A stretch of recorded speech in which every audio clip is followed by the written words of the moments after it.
लिखित परीक्षा में अपने को आरक्षित घोषित किया, तो इस आरक्षित घोषित का लाभ जो है उसको हम लिखित परीक्षा में तो जरूर दे देंगे, लेकिन उसका लाभ हम उसको प्रारंभिक पीटी परीक्षा जो हो गया उसमें हम नहीं देंगे। खाली 67 थी क्यों, कोई भी और परीक्षा होता है जिसका कि प्रारंभिक परीक्षा हो चुका है और अब उसकी लिखित परीक्षा बाकी है, तो उस लिखित परीक्षा के समय हम उसको आवेदन के समय हम यह परिवर्तन करने का अवसर देंगे। तो ऐच्छिक विषय परिवर्तन करने का उसको लाभ मिलेगा, उसको अवसर मिलेगा। उसका हम अतिरिक्त लाभ पीछे की परीक्षा में नहीं देंगे, लेकिन उसका आगे की परीक्षा में हम उसका लाभ जरूर देंगे। अपने को अनारक्षित घोषित किया है, बाद में वो अपने को आरक्षित बोलता है, तो हम पिछला वाले में तो लागू नहीं कर पाएंगे क्योंकि वो तो परीक्षा हो गया, उसमें हम परीक्षा फल उसी हिसाब से करेंगे, लेकिन आगे हम उसको उस लाभ से वंचित नहीं करते हुए हम उसको मौका देंगे अपना वो श्रेणी बदलने के लिए। निश्चित तौर पर कई परिवर्तन 68 के पीटी में भी होगा। कुछ और वैकेंसी आने वाली है, जैसे आप लोगों को मालूम होगा कि आपदा प्रबंधन के द्वारा एक नया कैडर बनाया गया है और उसका जो वैकेंसी होगा वो भी हमारे पास आएगा। बिल्कुल, तो हम उसको जनवरी में जो हम 68 में करेंगे उसमें हम उसको सम्मिलित कर रहे हैं। परीक्षार्थियों को अपना ऐच्छिक विषय परिवर्तन करने का एक अवसर दिया जाएगा। उसके बाद कुछ और भी हम लोगों ने निर्णय लिया है। हम लोगों ने पाया है कि कई बार अभ्यर्थी जो होते हैं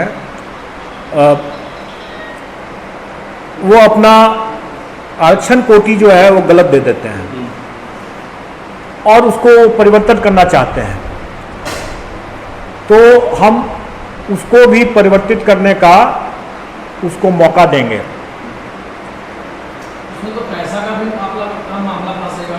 कोई बात नहीं, उसको हम ये अवसर जरूर देंगे। और उसमें आप ये देखें कि अगर कोई अभ्यर्थी अपने को आरक्षित श्रेणी का पहले पीटी एग्जाम में अगर आरक्षित श्रेणी का घोषित किया है और बाद में उसको पता चलता है कि हम आरक्षित श्रेणी के नहीं हैं या उसको उसका प्रमाणक नहीं मिल पाया और अपने को अगर वो अनारक्षित कोटि में अगर दावा करता है तो हम उसको देंगे, अलाउ करेंगे। और अब वो जो आपने बताया कि उसने परीक्षा शुल्क का, तो वो तो मामूली बात है। मेन बात ये होगा कि अगर वो आरक्षित से अपने को अनारक्षित घोषित करेगा तो उसके परीक्षा फल प्रभावित हो जाएगा, तो उसका खामियाजा हो सकता है कि उसको भुगतना पड़े। लेकिन अगर उसने अपनी ईमानदारी से बताया है तो मैं परीक्षा शुल्क के लिए उतना उसकी बात नहीं करूंगा, लेकिन उसके परीक्षा फल को फिर मैं अनारक्षित श्रेणी से ही देखूंगा। और उसी तरीके से ठीक इसका उल्टा भी हो सकता है कि कोई आरक्षित श्रेणी का व्यक्ति लेकिन वो अपने आप को अनारक्षित घोषित किया है और उसने ज़्यादा परीक्षा शुल्क दिया है और उसने परीक्षा में अपना भाग लिया है और बाद में उसने लिखित परीक्षा में अपने को आरक्षित घोषित किया, तो इस आरक्षित घोषित का लाभ जो है उसको हम लिखित परीक्षा में तो जरूर दे देंगे, लेकिन उसका लाभ हम उसको प्रारंभिक पीटी परीक्षा जो हो गया उसमें हम नहीं देंगे, लेकिन हम उसको मौका जरूर देंगे। उसके कारण से हम उसको ये नहीं कहेंगे कि आप एक बार आपने अपने को अनारक्षित घोषित कर दिया तो आगे भी आप अनारक्षित ही रहिए आपके पास सर्टिफिकेट होने के बावजूद भी, तो यह अन्याय होगा उसके लिए। इसलिए भविष्य के लिए हम उसको आगे की परीक्षा के लिए हम उसको मौका देंगे आरक्षित का। किसी भी अगर हम उसको पहले क्या अगर कोई दावा उसने अपना छोड़ दिया है, अपने को अनारक्षित घोषित किया है, बाद में वो अपने को आरक्षित बोलता है, तो हम पिछला वाले में तो लागू नहीं कर पाएंगे क्योंकि वो तो परीक्षा हो गया, उसमें हम परीक्षा फल उसी हिसाब से करेंगे, लेकिन आगे हम उसको उस लाभ से वंचित नहीं करते हुए हम उसको मौका देंगे अपना वो श्रेणी बदलने के लिए। तो इस तरह से हमने अभ्यर्थी के हित में जो परेशानी होती रही है वो हम लोग कोशिश करते हैं कि उसको हम उसका लाभ दें। हाँ, वो लागू हो जाए। ऐच्छिक विषय परिवर्तन करने का उसको लाभ मिलेगा, उसको अवसर मिलेगा। आरक्षित श्रेणी परिवर्तित करना है अगर उसे, या और भी कोई तथ्य अगर उसको परिवर्तित करना है तो सर ये तो हम उसको 67 से लागू हो जाएगा। हाँ, इसके लिखित से भी हम लागू कर देंगे। इसको कोई भी जो जिसका भी खाली 67 थी क्यों, कोई भी और परीक्षा होता है जिसका कि प्रारंभिक परीक्षा हो चुका है और अब उसकी लिखित परीक्षा बाकी है, तो उस लिखित परीक्षा के समय हम उसको आवेदन के समय हम यह परिवर्तन करने का अवसर देंगे। उसका हम अतिरिक्त लाभ पीछे की परीक्षा में नहीं देंगे, लेकिन उसका आगे की परीक्षा में हम उसका लाभ जरूर देंगे। जैसे कोई सर आरक्षित श्रेणी में डाल दिया, तो वो आरक्षित श्रेणी में बाद में जाना चाहता है, तो वो हो जाए तो उसका हानि उसको भुगतना पड़ेगा, उसका घाटा तो हो सकता है ना। उसको पहले अपने को रिजर्व घोषित किया, उसका लाभ ले लिया, लेकिन बाद में अपने को अगर गैर आरक्षित घोषित करता है तो पहले वाला लाभ से उसको वंचित किया जाएगा। जैसे पीटी में मान लीजिए सर, पीटी में उसका कट ऑफ देखा जाएगा, तो फिर तो वो मैथ्स नहीं दे पाएगा।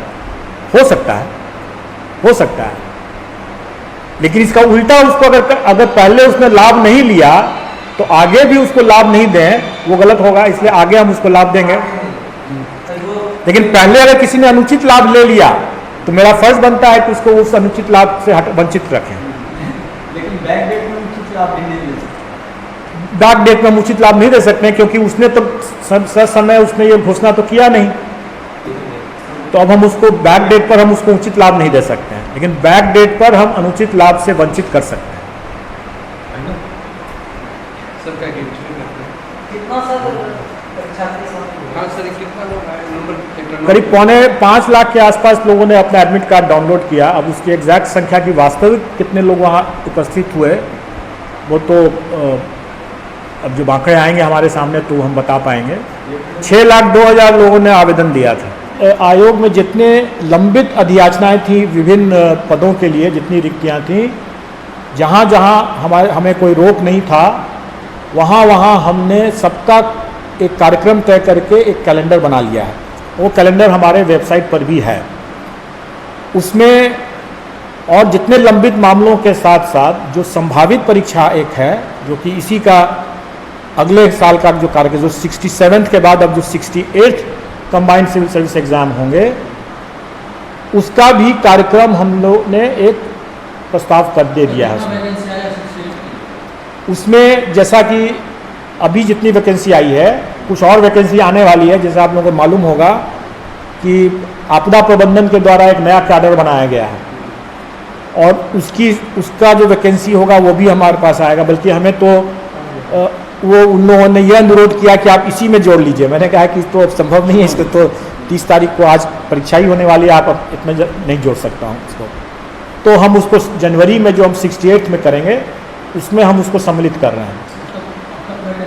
अब तक जितनी वैकेंसी आई है उसका 200 से कुछ ज़्यादा, 200 से ज़्यादा, लेकिन इसमें कई डिपार्टमेंट्स का अभी नहीं आया है, जो कि हमें उम्मीद है कि एक महीने में वो आ जाएगा। तो हम अपना जनवरी में कर लेंगे परीक्षा। उसके बाद फिर जो 69 का जब समय आएगा, 69 का समय भी हम समझते हैं कि अगर हमें अपने शेड्यूल को ट्रैक पर लाना है तो 69 को हमको मई के आसपास में निश्चित तौर पर कर लेना है।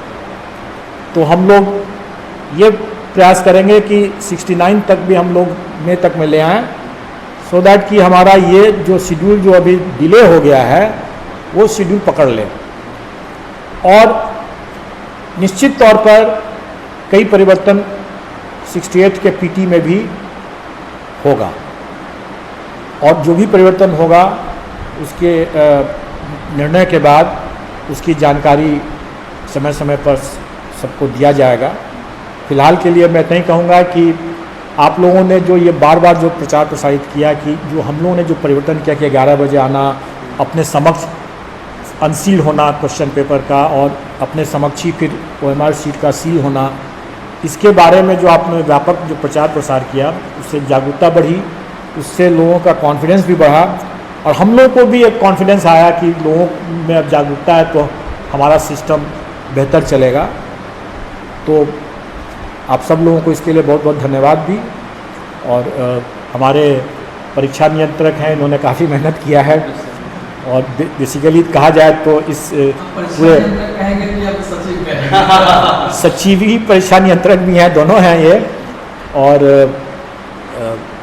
इनको तो मैं बधाई देना चाहूँगा, और पूरे आज के जो पूरे फिल्म है उसके तो हीरो यही हैं, इसलिए मैन ऑफ द मैच भी यही हैं। और जितना बड़ा जो परीक्षा था अभ्यर्थियों के लिए, उतनी ही बड़ी परीक्षा इनके लिए भी थी, और इन्होंने अच्छा से किया है। और मैं समझता हूँ कि आगे जो मूल्यांकन का जो कार्य करेंगे, इवोल्यूशन हाँ इवैल्यूएशन का जो काम होगा, वो जैसा मैंने बताया कि कैमरा के आप नज़र में होगा और वो भी काफ़ी पारदर्शी तरीके से हम लोग समयबद्ध तरीके से उसको करेंगे, क्योंकि हमारा इसका लिखित परीक्षा का भी डेट, टेंटेटिव डेट 67 का उस कैलेंडर में दिया हुआ है। लाइव बिहार यूट्यूब पर सब्सक्राइब और फेसबुक पर लाइक जरूर करें।